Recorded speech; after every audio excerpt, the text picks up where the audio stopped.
Hello everybody, how are you today? I hope you're having a fabulous day. Today I really felt like I wanted to create something in my junk journal, have a slice of toast and a cup of tea and just share some things that are on my mind, on my heart, and just video it and share with you. This poem is the inspiration behind today's whole journaling, really. It's called Rainbow. I heard it in a video on the Reflections of Life YouTube channel. I shall make sure it's linked in the description box below. It was an interview with a lovely poet called Nicole Renee La Follette, and in it she spoke this poem at the very end, and it really spoke to me. It's such a beautiful poem. I do encourage you to go and listen and watch that video. I found it really inspiring, challenging, and just amazing. So I start every single time. I get absolutely everything out. I sort through all of the junk that I've collected over the last several months, weeks, and just see what's inspiring me today. And for some reason, it was this bag of tea, and so I cut that out ready to go. This little envelopey kind of card frame thing, which is a printable, I do believe. I'll make sure that's linked down below as well. And a little photo of my son wearing my glasses a very long time ago. So cute. I'm actually not sure I end up using every single thing that you see here, but that's sort of part of the process. That lovely little Yahtzee page. I'm sure there's a few Yahtzee pages in my journals. I love to keep them. It's just such a lovely memory. Me and my son love playing Yahtzee together. And then this lovely quote here that I just find phenomenal. One of the things I find about journaling, especially junk journaling, is I spend this sort of time with these quotes, and they somehow, all that time I spend with them, they enter into my personality. They really, all that sort of time ruminating on them, thinking about them, and sort of fleshing them out, just reading them and reading them and reading them again. Somehow it goes in. And so I'm very careful about what I put in my junk journals usually, and especially now, knowing that that is what happens. So I always want it to be something that's positive, that's reflective, and something I can look back over. Most of my images and quotes I print out via Pinterest. I love finding things on there. There's usually like a cute way that they're done, or just some really interesting quotes. And once it gets to know you, I actually quite like the algorithm on Pinterest. It does seem to work quite well for what I want it to do. So this one, I want to be around people that do things. I don't want to be around people anymore that judge or talk about what people do. I want to be around people that dream and support and do things. I printed this a few months ago, actually, ready to go in a journal. And it's really been on my heart and mind for the whole of this last year, that kind of thing. And when I saw this, I was like, oh, I have to print that. That speaks so much to what I've been thinking and going through. I've had a lot of judgment of lifestyle choices in the last year, and mostly from people that I've known for a really long time, not you lovely people on the internet. You're generally quite accepting of things that I do. But I feel very much like I have found some really lovely, supportive, positive people in my life. And I'm so grateful, especially in the last few weeks and months where we've had a really challenging family situation. I have felt very supported by dreamers and people that do things, but people that will show up with a whole load of flowers or food or biscuits or brownies and just come and sit with me and talk with me. And I feel very supported. So I pray for every single one of you that you have that too. And if you don't at the minute, I feel for you. I understand how you feel. So most of my journaling process is simply just like faffing around with all the things I've got out to work out where I like the look of things. There's no rhyme nor reason. There's no particular way it should go. Sometimes I'm putting together like colours of things, and most of the time, I'm not using Pritt Stick as well, by the way. I usually use a roller tape, but I'm kind of out at the minute, and the Pritt Stick was sort of driving me a little crazy. You know how it kind of goes all splodgy on the edges? Anyhow, I did persevere with the Pritt Stick, and it does seem to have done a good job of holding everything in place. So I'm very grateful to have had something to work with today. I do feel it's been such a long time since I did a journaling video that this one's kind of basic, almost kind of, I'd say, like beginner, but I'm not sure that you can really say that about any journaling entry. I will still look back at this and think about how I felt at the time, who I was at the time, where I was at the time. And that's so much about why I journal. It's about capturing a feeling, a thought process. It's also about getting my head into kind of like the right space in finding a way to be positive, to persevere through hard things, and to remember what's important. So I love how Pritt Stick does allow me at least to move things when I get it a little bit wrong, and it's not as fussy as if I'd put it down with a double-sided roller tape. So let's circle back round to judgment. I want to talk a little bit more about that because I know every single person listening to this and watching this will have felt judgment on themselves. And I also know, because we're all human, that every single one of us will have judged someone else, whether we mean to or not, whether it was malicious or intended or not. And I want to say that I see you, I feel you. Judgment is a funny one. I think oftentimes when we feel most judged is often when we're judging ourselves quite harshly, or we're not 100% sure of who we are or the choices that we're making.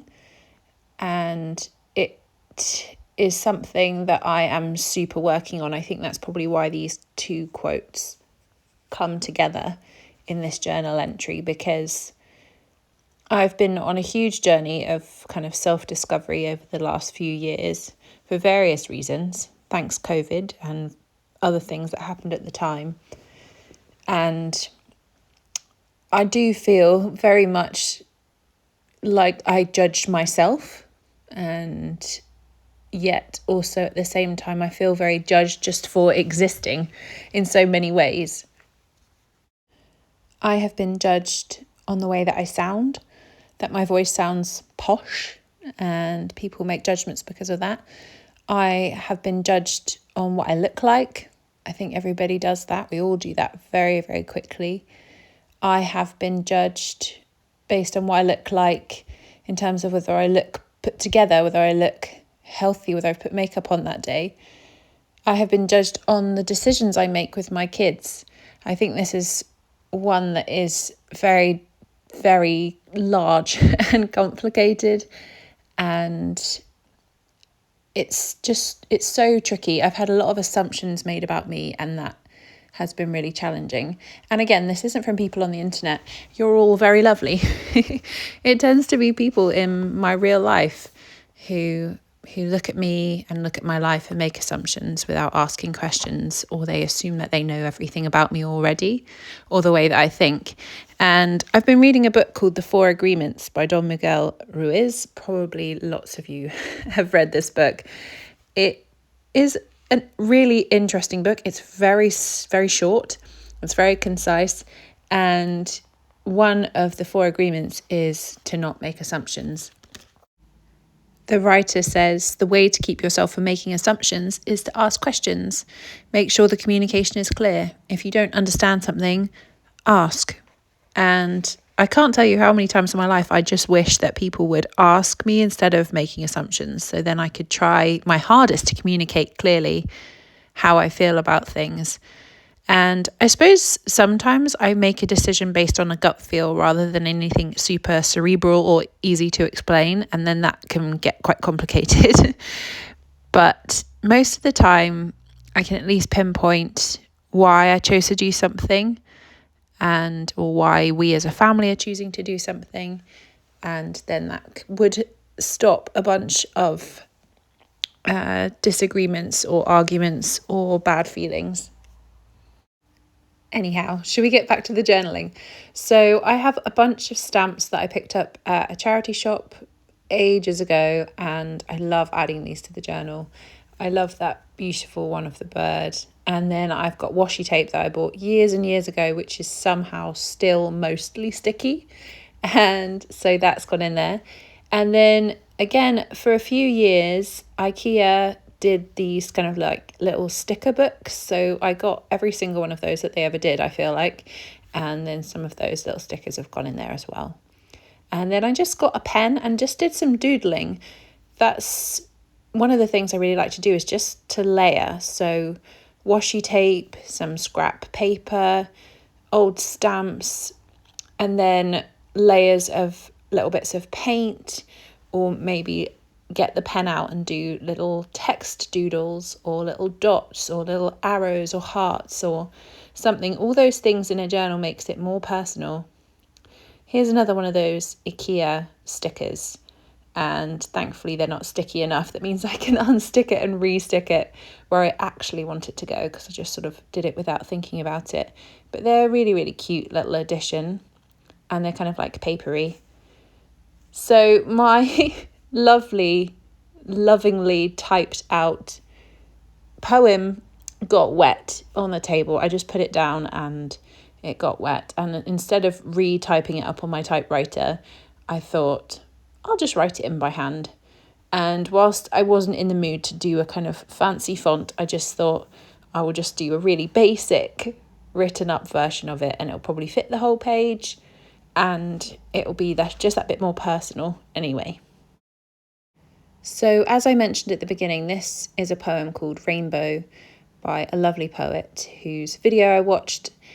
It says, "I like who I'm becoming, the growing boldness of my voice, that I'm not shying away from being myself. I like living boldly and firmly and lovingly and kindly and sillily, just as I am. When I shift too much to accommodate others, to please and not ruffle feathers, it feels like a denial that splinters the whole. It's one thing to be a chameleon, to alter one's colours to each new environment. It's another to be the rainbow one already is.